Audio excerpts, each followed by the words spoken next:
வாழ்க வையகம், வாழ்க வையகம், வாழ்க வளமுடன். குரு வாழ்க, குருவே துணை. அருட்பெரும் ஜோதி, அருட்பெரும் ஜோதி, தனிப்பெருங் கருணை, அருட்பெரும் ஜோதி.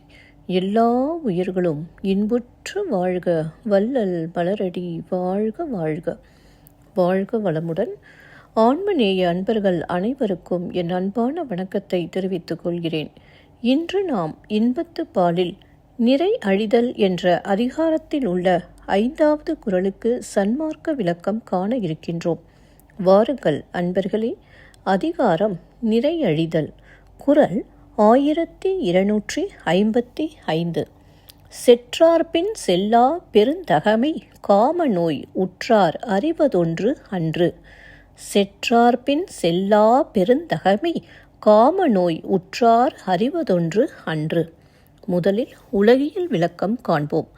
தம்மை வெறுத்து நீங்கியவரின் பின் செல்லாமல் மானத்தோடு நிற்கும் பெருந்தகைமை காம நோய் உற்றவர் அறியும் தன்மையது அன்று. இப்பொழுது சன்மார்க்க விளக்கத்தை காண்போம். மரணம் என்ற நோயை அடையும் மனிதர்கள் தனக்குள்ளே இருக்கும் இறைவனை அறிய மாட்டார்கள். அவ்வாறு மரணத்தில் பிரிந்து சென்றவரின் பின் செல்லாத பெருங்குணம் அன்பு உடையவர்களால் மட்டுமே சாத்தியப்படும். மீண்டும் ஒருமுறை கூறுகிறேன்.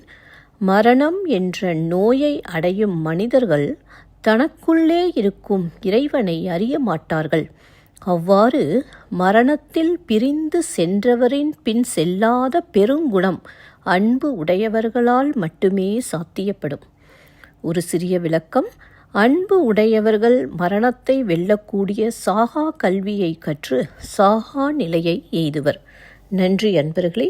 மீண்டும் அடுத்த பதிவில் உங்களை சந்திக்கும் வரை உங்களிடம் இருந்து விடைபெறுவது திருமதி பாரதி சேகர். வாழ்க வளமுடன்.